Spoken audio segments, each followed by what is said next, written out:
we're here with X. He is a Shibari. Can I say expert? Oh yeah, absolutely. Shibari expert. Which Maybe is master super- even. Ooh, yeah. yeah. Okay, so we're here with X Shibari master. He's Ooh, going to wow. talk to us about some rope tying techniques and details. And what do you have on your Instagram? It says Shibari pirate, which I really like. That makes me Yeah, happy. I don't really like, I think the term people use is rigger, which Yeah. to me is kind of like an ugly word. I don't really like it. So Yeah. Shibari pirate it is. Yeah, I I love love that. that. And that makes sense because that's what you like on ships. It's rigging. Yeah, exactly. Yeah. So I Look like at me that. learning new stuff already. Riggers and rope bunnies, which rope bunny is always a funny term to me too. Yeah, it's a little controversial, isn't it? Yeah. Oh, it is. Why is it controversial? I think a lot of people feel like it's a little too specific. So there are some bottoms that are like, that's a little too cute for me. Yeah. So Oh, okay. not everyone loves it. I like the term, but it definitely kind of stirs the waters if you use it too loosely, I suppose. Yeah.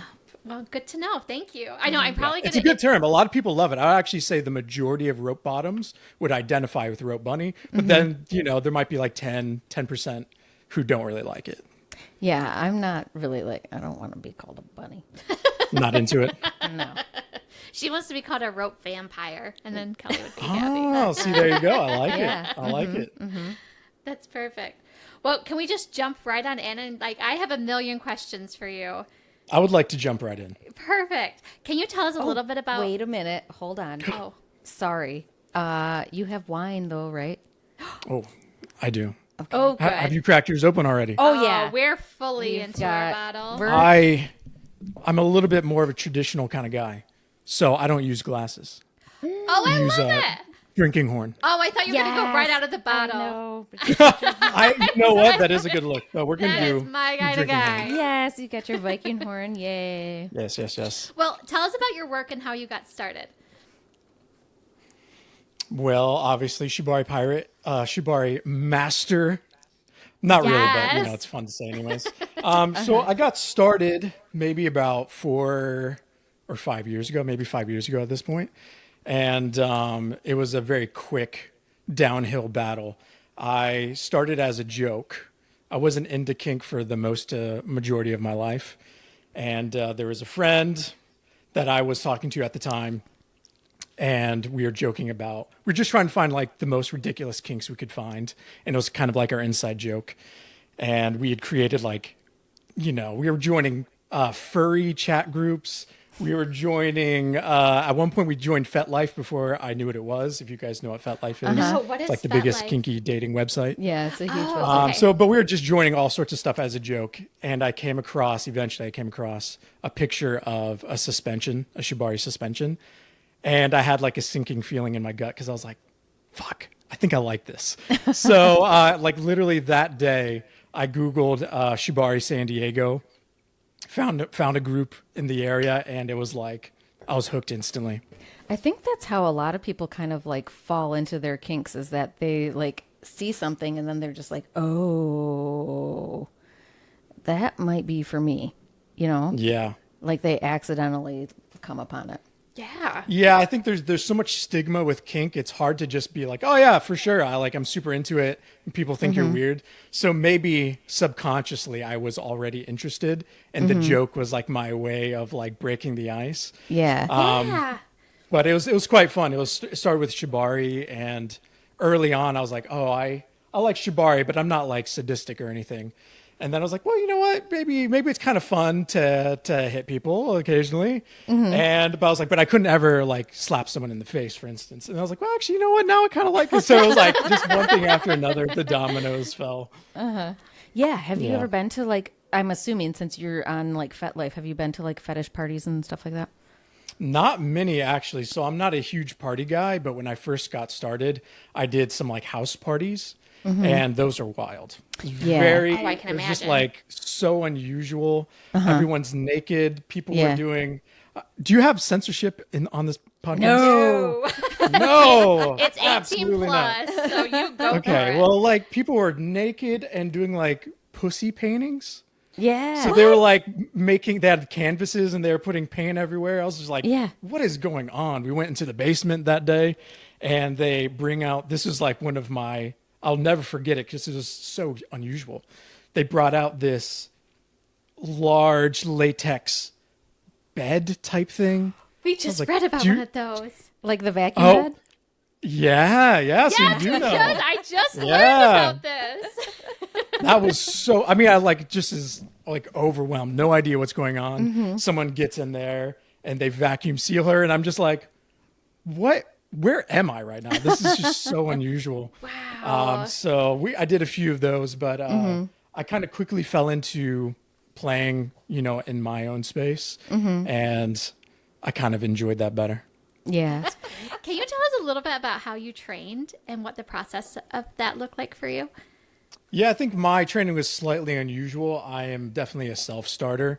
So most people are going to recommend not learning on your own, but I actually do quite well doing that. So I've done just a ton of self-study. There are some online resources. So I got started mostly like triangulating all of the information I could find online. And there's some pretty good stuff. Of course, I started with some classes in San Diego, some in-person classes, which is helpful because being able to have an instructor kind of guide you into not killing someone is quite helpful. So I did start in some classes, and we learned some classics, some like chest harnesses, like hands-free chest harnesses, which is a very safe way to get started. You really can't hurt anyone just tying someone's chest. And some like leg ties, which again are quite safe. So I got started maybe for the first 6 months in in-person classes in San Diego. Shout out Tied Up San Diego. I have very warm feelings towards them. And yeah, so then from there, I made some friends in the area here. I'm in the East Coast now, and practiced there. And then again, online resources. And then since then, I've been able to train with some experts in my area and some experts outside of my area. So I think my favorite instructor so far is Ropunawa. If you guys know him, he's crazy. He's so good. No. Amazing stuff. Cool. Wow, I need to check him out and see. What is some of your safety measures that you take before tying up? Yeah, I think there's physical and emotional safety. So for physical safety, basically the two things you're trying to watch out for is circulation, which is not really dangerous, but it can be tricky, and then nerve damage are really the main two. So ropes, you have nerves all over your body. So wherever you're putting rope, there kind of are just nerves there. And if you tie it incorrectly, or even if you tie it correctly, but it's just a little bit too tight, a little bit too long, you can cause nerve damage. So nerve damage really is the main safety thing you're looking out for. Most professional rope bottoms, or even people that have just been doing it for years, almost everyone has been injured at least once. So it's very common, very hard to mitigate entirely. So nerve damage is really the main thing. But once you start getting into suspension, people sometimes get dropped as well, which is really bad. You'd say like the immediate effects of getting dropped maybe are worse than nerve damage. So if you're suspending people, like don't drop them, or don't have like your rope break. That also happens. So yeah, rope breaking, getting dropped on your head, that does happen. Nerve damage is the main one. And then emotionally, I guess the big consideration is you don't want to cross someone's boundaries on accident. So I'd say those are the main ones, but emotionally, it's a very intense experience, and the emotions can be quite confusing. It's another safety thing is like you confuse all of these endorphins with love. So that's actually something as a dom and a bottom you have to be super aware of, that you're like, you know what? Turns out I think I love this person. And like 3 days later, you're like, oh, actually, I was just like endorphin. I was high, basically. So I'd say those are the main safety. But nerve damage is kind of the one we focus on the most. Yeah, with the suspension stuff, how long did it take you in order to be able to do suspension? Also pretty controversial. There's a lot of different opinions on like when you should be starting suspension. When I was in San Diego learning, they had a 2-year rule. So they're like, we basically don't let you suspend unless you've been training for 2 years. I think I started suspending after maybe close to a year, or like 9 months. But it kind of depends on how much you practice. Like, you have like the actual time span of like a year, but like, were you training once a month? in that case, you're going to be here a while. But suspending can take a while, and even for a bottom, so you have like the skills as a rigger before you can suspend. But as a bottom, if you don't know your body, you don't know if you're getting hurt yet. So even as a bottom, you need experience before you're up there, because you're like, oh, I'm fine, and then all of a sudden you have no feeling in your arm or something. So I would say a year is like maybe okay. Like you can start thinking about it a year in. When you were practicing, did you practice on your partner, or did you have like a mannequin that you practiced on, or how did that work? All of the above. Okay. Everything. So I started on my lunch breaks. I would tie single column ties, which is just like the basic rope skill. I would tie it on my steering wheel, like eating lunch in my car. So I tied it on my steering wheel. I got a mannequin from this weird, creepy, like store supplier. Practice on the mannequin. You practice on your own legs. And then, of course, you can practice on a partner. But for me, it's super awkward to be really bad and to be practicing on a partner, because you're like, what are they getting out of this? So it can be kind of difficult to practice on a partner when you're very, very new, because like, what do you have to offer, I suppose? So, but I mean, I've done everything. I've tied pillows. I would say I still tie pillows. Yeah. Like if I'm like practicing, I'm like, oh, let me tie a pillow real quick. Or like Oh, that's stuffed animals, smart. like you said. Like I would love to see like a bunch of like teddy bears just tied up in various, like, just like Yeah, around I the want to house. buy one. They're like 80 Yeah. bucks. I was like, am I going to spend 80 bucks just for like a video? I was like, I don't know, but I'll do Yeah. it. I'll do it. I think it would be awesome if you just were like, I'm Just just gonna, hanging like stuffed animals from your like ceiling. casually dating a person, and then you go over and they've got all these stuffed animals like tied up. What Is that a wrong red with flag you? or a green flag? I know, like that's, That's what the I'd big be like. question, I guess. I would be like, huh? But then If they didn't also- tell you about it, red flag. right? But if they did, then I'd be like, oh, okay, that's kind of Yeah. okay. At least they're Interesting. practicing, right? Yeah. Yeah. I should go to Oh Walmart my. and then take the stuffed animals and tie them up and just leave them. Yeah. Oh, you should. I know. It'd be awesome. That would. And then just stick a camera in there so people that walking by, you can You just can get the see their reaction. Oh, yeah. Reactions. 24/7 live Yeah. stream. Absolutely. Yes. Oh, that's perfect. The other thing I wanted to ask you is your ropes. So I read a little bit about Shibari. Like I said, I don't know yes, too much. yes. Can you tell us a little bit about the different kind of ropes? I have 5 different kinds with me right now, Ooh, actually. can you explain the different, like what the difference is? Here is the horde. Wow. Let's get into it. These are the main ones. There are actually quite a bit more. All of these, well, actually, that's not true. Apart from my nylon, they're all natural fiber, which means they're made from like things that grow in the ground. But let's start with the non-natural one. So this is nylon. This is very Western style. So a lot of the Western influenced bondage uses nylon. It's very strong, which is convenient. It also feels very, very silky. So if you're doing bedroom bondage, it's kind of sexy, you know, it feels nice. But the techniques to tie with this are different than the natural bondage ones because it's kind of slippery. So you actually have to do different techniques. So I only use this for decorative stuff. But I mean, you can see it's shiny, right? Yeah. It's very, very beautiful. So a lot of people enjoy this. It's a very sensual feeling and a little bit softer. Some of the natural stuff can feel kind of harsh, which is a good or bad thing, depending on what you're going for. And this is very like, this is kind of what you would imagine in your head, bondage feeling like this very sensual, silky experience. But again, actually, I don't really use it very much because it's a little too slippery for me. But that's That makes nylon. sense. Does everything just kind of slip out of it like the knots? I knew Kelly was going. As soon as it came out of my mouth, I was trying to grab it back in. Yeah. So the things that are slippery, so in Shibari, we use mostly things called frictions, not knots. So you start with a knot, but you actually, the rest of Shibari doesn't use knots. So after you tie your first knot, which is usually like a single column tie, we call it, you tie that, and then everything else is friction. And since this is slippery, the frictions just fall everywhere. So it doesn't really work very well, That makes sense. if that makes sense. Yeah. But that's nylon. It's quite attractive. And then on the very opposite end, I don't have a red one. I have everything else in red, but this is jute, and this is like the traditional rope of choice. So if you go to Japan, all the Japanese masters are using jute, and this is a natural fiber rope. It has a very good bite to it. So when you're doing frictions, everything stays in place. And if you condition it correctly, it's semi-soft. So it's not going to feel like sandpaper on your skin. But this is a little bit of a harsher experience. It's not silky soft. So if you want to have this like gentle, sensual experience, you can absolutely do it with this. But I think this errs on the side of a little bit of a darker emotion, in my opinion. But this is like all the Japanese masters are going to use jute. What is And I that just have made it in out a of? natural color. It's made out of jute. Oh, is jute a plant? What kind? I need to Don't look don't this ask me. up. Don't ask me. I don't know. Don't ask me that. Oh, now I need to look this up. Yeah, actually, I don't know why I never thought about that. Yeah. My partner is nodding their head, I guess. Yes. Yes, What that it a is. plant. Yeah. But there's jute, and this is what I use all Yeah. the time. Like it is literally jute.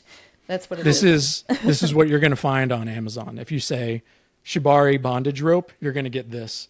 I should put it closer to the camera so you can see. But this is very bad. This is the worst thing you can buy. This is cotton, and it's braided cotton. So I'm going to get close to the camera. Okay, I'm gonna sneak up so I can see it too. Oh yeah. Actually, Yep. and it's very bad for this reason. You see that it stretches? Yeah. So does that just mean Oh, it yeah. gives it more give in places that you don't want it to have give? When you tie this and you tie knots, you can't get the knots out. Which is like the worst thing you could have happen with bondage. Is like someone's tied up and they're like, all right, let's get you out. And you have to cut the ropes off. This is So, what we just this talked is- about this beforehand. This is braided cotton and do not recommend unless you just want something like dirt cheap and you're doing something decorative. But this is very bad. Okay, good to know. So 2 more ropes. Yeah. Now, this is very similar. This is twisted cotton. Okay. So twisted cotton actually is pretty good. Same material as the last one, but the twist makes it so it doesn't stretch as much. And it's pretty soft because it's cotton. Think of like a cotton shirt, like what I'm wearing right now. It's pretty good. If you compare it to jute, it is a little bit softer. So if you're doing bedroom bondage and you're not doing anything too intense, actually this is a pretty good way to go. I quite like this for simple things. It's pretty soft. It still holds frictions pretty well. So twisted cotton, I quite like. And the last one is my least favorite. I love the build up to entirely. this. This is the best. Yes, this is. I have a friend who prefers this, and I don't think their brain is working. This is hemp, and it's just so bad. It feels like jute if you dropped it in water. It's Oh. heavy. It feels waterlogged. Technically, I've heard it's stronger, so for like suspensions, maybe it's nice. But it basically is like take everything you like about jute and then make it worse. Oh. Except for You're the making strength. I this guess sound it's a little really stronger. appealing. It's pretty rough. Yeah, isn't yeah, it? yeah. Like It feels good. It feels almost identical to jute in my opinion. It's just heavy. I don't really like it, but I do have it. The color is different. So you see jute is a very like natural brown. Hemp, I think, is a little bit brighter, so it dyes better. So I got this because it looks better in red. Oh. So there you And go. this is okay to not answer this, but what is your partner's preference in all the different ropes? She doesn't have to, Jute? or they don't have to answer. They don't want to. They said jute. Jute. Even though it's Yeah. rougher, does it just feel more secure? Sorry. I think she said it's kind of what she's familiar with. If you condition it correctly, it isn't that rough. It isn't that rough. And I think my rope could even be slightly better. Some of the other jute that I've used, I felt was a little bit softer. So maybe I can find some smoother stuff. The other thing I saw was there's different kind of knots at the end. Like there was like a frayed and then a whip and then like a knotted one. What is the difference between those? Yeah. So with my nylon, I assume it's a little bit more common with Western style bondage to not have knotted ends. So you can see here, this is nylon, and since it's artificial, they actually melt the ends so it doesn't get frayed. I'll get close to the camera. Okay. Would that hurt though, like dragging against your skin? I guess. no. Oh, no. It's quite solid. Okay. Well, But Sorry. So I'm that's sorry. this, and I'm then not supposed jute. to answer the question. Here we go. oh my camera is focusing on my face, but you can see this one has a knot at the end, and the knot at the end. So if you run out of rope, you can actually attach rope to the end of the knots, and the knots act as like a stopper. So you have the end of your rope, and then you just tie more rope onto the end. So that's the main function of the knotted ends. It's also just very practical. If you're cutting rope, you just cut the rope you want, tie a knot at the end. So it's very fast. Oh, okay. Huh. More you know. What happens when someone's like tied up and they start to freak out? Like it's just too much. What is like your go-to? What like do you immediately do to kind of get them out of it? If they start, I've never had someone like totally freak out. But I mean, untie quickly, I guess. Hopefully you would see some signs that they were uncomfortable before you're at like the height. But for instance, so I'll give you one example. So one girl I was suspending, it was our first time tying together. So we didn't know each other super well. And her experience, people were doing a little bit more decorative suspension work, which means there's a lot of rope. So when you untie, it takes a long time because you spent all this time doing all these nice little knots. So she was at like the peak of suspension, and she was like, I'm kind of getting spooked. Could I get down? I feel like I'm close to being hurt or something. So I took her down in literally like 30 seconds, and she was like, oh, I thought that was going to take a long time. Oh, okay, we're good. So okay. I'd say if you can untie quickly, that is quite nice. You don't want to take a long time. If you take a long time, that can probably feel pretty claustrophobic. So honestly, untie kind of quickly, and hopefully you can see some signs that they're getting uncomfortable, and you can stop before it gets so bad. That's smart. So this is like And my partner says you can also cut rope if it's like very, very bad. Have you ever had to cut the rope where you're like, okay, we're done, and just I actually haven't. No, cutting ropes sometimes. So if you're in a suspension situation, for instance, cutting rope is actually, in my opinion, a little dangerous because you might cut the wrong thing. Oh yeah. So I have safety scissors, and I've literally never used them. It's not really a bragging thing. I think if you're using the scissors, you super fucked up. Yeah. In my opinion, I don't think you should ever really need to do it. I've never had a knot so tight that I couldn't undo it easily. I've always been able to untie the knots easily. And when you untie quickly, you can go very, very fast. So cutting the rope to me almost feels like a panic on the tops part. If you're like, oh, fuck, okay, I'm just going to cut it. To me, I feel like, all right, you fucked up. You shouldn't be panicking. You should be able to get out very smoothly. In my opinion, people will get mad at me for saying that, but No, That's what I was respect gonna say. your opinion. Like, isn't that kind of like the point of, or part of the point of Shibari is to like be able to undo it quickly if you need to, sort of. But not the 100%. point, but And yeah. And to be fair, if you're doing very complicated things, you have to untie in order that you did it. Yeah. Oh, So if you're doing man. complicated things, I have gotten a little confused before, especially like in suspension. If you have like, sometimes you have like 7+ ropes going on, maybe even more. I think up to 10, maybe even more.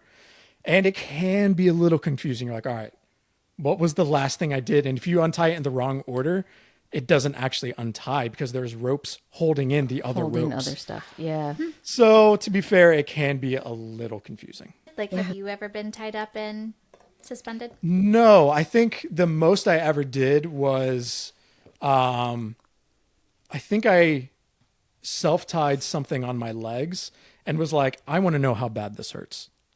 So I like kind of did like a partial self-suspension, and that's really the most I ever did, just because I wanted to maybe understand how much the pain was. But in general, bottoming is just like, it's not really my fantasy. It's not the thing that I dream about. So no, I haven't really suspended, no. Back with the if anybody freaked out, because I love to bring this up all the time in BDSM situations. Communication is like 100% like the biggest factor. Yeah. Could you go on a little rant about that? Yeah, a communication big is thing, like right? one of the fundamentals that you're going to learn about getting into rope, but it's not really something you master. I think with each person, it's something you build forever over time. And so very nuanced. It's basically like dating. If you're in a relationship, you're like, oh, you're married, so you're like a professional with communication. No, not at all. You have to work at it, and it's super individual. You're making sure that, as like for me as a top, you're trying to make sure that your partner understands your intentions, your body language, or even your words, if like you're communicating with your words correctly. And then as a bottom, you're doing the same. You're trying to read their body language. You've pre-negotiated. You've talked about previous sessions. And so me and my partner have done this where you have a session and then you talk about the session and we talk about how we felt. And sometimes I'm like, oh, damn, I was so wrong. I had no idea. So I'm like, oh, I really enjoyed this part. And they're like, actually, that part was really uncomfortable. I didn't like that. You're like, oh, what? Really? I thought we were having a great time. So communication is just, it's one of those like lifelong pursuits. You never master it. But I would say with each person, you get to know them better. They get to know how you communicate. You get to know how they communicate. And it's just something you work on over time. But there are some things you can do to practice and get good with it. So like body language and body manipulation, it's something that you learn getting into rope, that you want to be able to communicate your feelings with the techniques. So there are some things that you can practice, but a lot of it is just like, it's like dating. There's just no real secret to it. Yeah. Oh, that was great. Really great. Yeah. You talked about the first knot that you do and everything else is just kind of weaving in and out. What is your favorite first knot that you do? Can you give us an example? Yeah, let's see. The traditional knot. So I started out very mesmerized with the Japanese tradition of rope bondage.